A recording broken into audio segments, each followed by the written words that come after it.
جس نے رکشہ جلایا اس سے پوچھو، جس نے بچوں کو زہر دیا اس سے پوچھو، جو پھانسی پر لٹک گیا اس سے پوچھو، 3 دن سے جس کے پیٹ میں کچھ نہیں گیا اس سے پوچھو، جو سیلانی اور چیپا کی لائن میں لگ کر اپنی عزت مجروح کر رہا ہے اس سے پوچھو، جس کی عورت دوسروں کے دروازے پر جا کر مانگتی ہے اس سے پوچھو۔ دوسری وجہ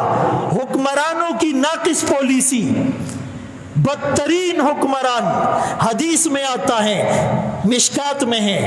ترمذی میں ہے، جب تمہارے حکمران بدترین لوگ ہو، جب تمہارے مالدار بخیل لوگ ہو، یہی بخیل ہوتا ہے، مالدار یہی بخیل ہوتا ہے کہ مسجد اور مدرسے میں اور دینی اس کے ہاتھ سے کچھ نہیں نکلتا، بخیل نور ست بھائی۔ وہ گھر میں کہتا ہے مولانا صاحب اتنی مہنگائی ہو گئی، خدا کی قسم 2 لاکھ میں گزارا نہیں ہو رہا، کیا کہتا ہے؟ اور یہی حضرت صاحب اپنے امام اور مؤذن کو 10-12 ہزار دے رہا ہوتا ہے، داغور تخیال نہیں، کہتے ہیں میرے تو صرف بچوں کی فیسوں میں 50,000 چلے جاتے، عدل تک یار دین زان غلے کڑے۔ تو دوسرا، جب تمہارے حکمران بدترین ہو، مالدار بخیل ہو، اور تمہارے مشورے عورتوں سے ہو، دیکھو گھر کے نظام میں عورت سے مشورہ لو، بھائی کیا سبزی چاہیے، کچن میں برتن کیسے چاہیے، پردے کیسے لے آؤں، آپ کو کپڑے کیسے لا کے دوں، اس میں مشورہ لو۔ لیکن باہر کے کاموں میں جمعات کے پیسے ور کماؤ کا ور نہ کم آگا بدرتا ہوا ایچے کا۔ تو باہر کے کاموں میں عورت کا کام نہیں ہے میں بھائی کو پیسے دوں یا نہیں دوں، وہ بولے گی آپ کو بھائی کو دو، نہیں وہ بولے گی خپل بچی دی لگ دی چت درون و غم کہے۔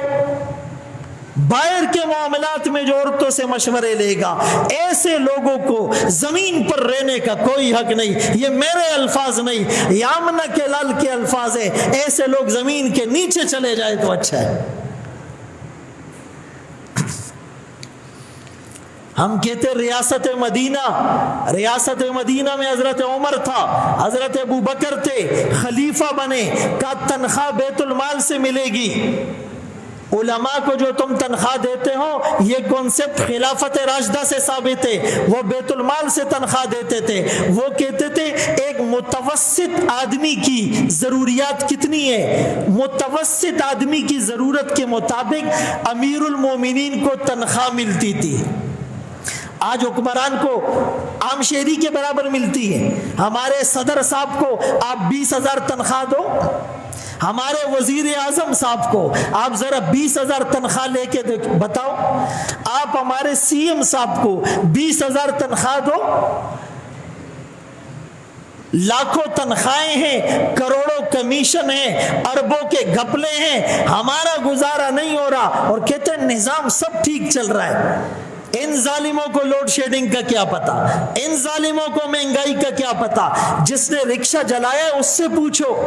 جس نے بچوں کو زہر دیا اس سے پوچھو، جو پھانسی پر لٹک گیا اس سے پوچھو، 3 دن سے جس کے پیٹ میں کچھ نہیں گیا اس سے پوچھو، جو سیلانی اور چیپا کی لائن میں لگ کر اپنی عزت مجروح کر رہا ہے اس سے پوچھو، جس کی عورت دوسروں کے دروازے پر جا کر مانگتی ہے اس سے پوچھو۔ ان کی عیاشیاں، ان کے پروٹوکول، خدا کی قسم یہ ختم کر دو سارا نظام ٹھیک ہو جائے گا۔ ہم گورنر ہاؤس کو یونیورسٹی بنائیں گے، ہم وزیر اعظم ہاؤس کو کالج بنائیں گے، بنا لیا۔ اب الیکشن آئیں گے، انہی لوگوں کو پھر آپ ووٹ دو گے، گلوں کی بچہ غطاس ہو گئی، آپ لوگ ہی چیخے مارو گے، ان کے لیے کمپین چلاؤ گے، ان کے لیے جلسے کرو گے، ان کے لیے علماء کے خلاف کھڑے ہوگے۔ وہ ایک مولانا صاحب کو کسی نے کہا آپ ممبر پر سیاست کی باتیں نہیں کرے، اس نے کہا پھر تمہارے گھر کی باتیں کروں؟ استاد کور خبر حکم، ممبر ہے اسی لیے عدالت کیسی ہو، وراثت کیسی ہو، میراث کیسا ہو، زکوٰۃ کیسی ہو، حکمران کیسا ہو، وزیر کیسا ہو، مشیر کیسا ہو، محلہ کیسا ہو، گلی کیسی ہو، دفتر کیسا ہو، رشوت نہ ہو، سود نہ ہو، میراث میں حصہ دو، یتیم کا خیال رکھو، لوگوں کی پریشانیوں کو دور کرو۔ سارا اسلام معاملات اور سیاست کو ڈسکس کرتا ہے۔ تو وہ عالم بہت اچھا ہے، وہ بالکل سیاست ہے، خبر ہے نہ کہیں بھائی کڑوی دوا کھانے سے بھی فائدہ ہوتا ہے، شوگر بہت بڑھ جائے وہی ترکشے پہ اخرا بھائی، ہاں کھٹی چیز اس کو دو، بات سمجھ میں آ رہی ہے؟ اسی لیے میں عرض کر رہا تھا کہ اس ابو بکر و عمر کے خلافت کو گاندھی نے پڑھا،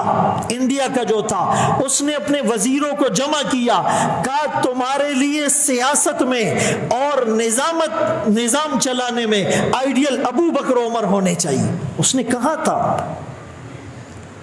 میرے آقا دونوں جہانوں کے سردار، آپ کا فقر اختیاری تھا، آپ چاہتے تو بطحا کے پہاڑ سونے کے ہوتے، آپ چاہتے تو دنیا جہاں کے خزانے ہیرے جواہرات آپ کے قدموں میں ڈھیر کر دیے جاتے، فرمائے نہیں نہیں، میں ایک وقت کھاؤں شکر ادا کروں، دوسرے وقت بھوکا رہوں۔ آپ نے 2 وقت پیٹ بھر کر نہیں کھایا، آپ نے 2 ٹائم 2 سالن ایک ساتھ نہیں کھائے، صحابہ نے اپنی قمیص اٹھائی 1 پتھر، آقا نے اپنی قمیص اٹھائی 2 پتھر۔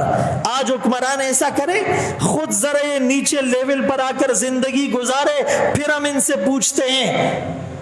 ایسی کمروں میں بیٹھ کر تقریریں کرنا آسان ہے، عوام کے دکھ کو سمجھنا مشکل ہے۔ میرے محترم دوستو، دوسری وجہ مہنگائی کی، بیت المال کا نظام قائم ہو، یا تو بیت المال میں بھی گھپلے ہوتے، یتیموں کا مال یہ وزراء کھا جاتے، زلزلے میں امدادی سامان یہ لوگ کھا جاتے، سیلاب میں جو باہر سے فنڈ آتا ہے یہ لوگ کھا جاتے ہیں۔ اتنے بڑے ظالم ہوں گے؟ یتیم کو خود کھلانا چاہیے تھا، کھلانا تو دور کی بات، ان کے منہ کا نوالا چھین کر کھاتے ہیں، اور پھر کہتے ہیں ہم آپ کی خدمت کریں گے، 2-4 جلسے اور تقریریں کرتے اور آپ ٹھپے لگا لگا کے جو ہے نا ان کو پھر لے آتے۔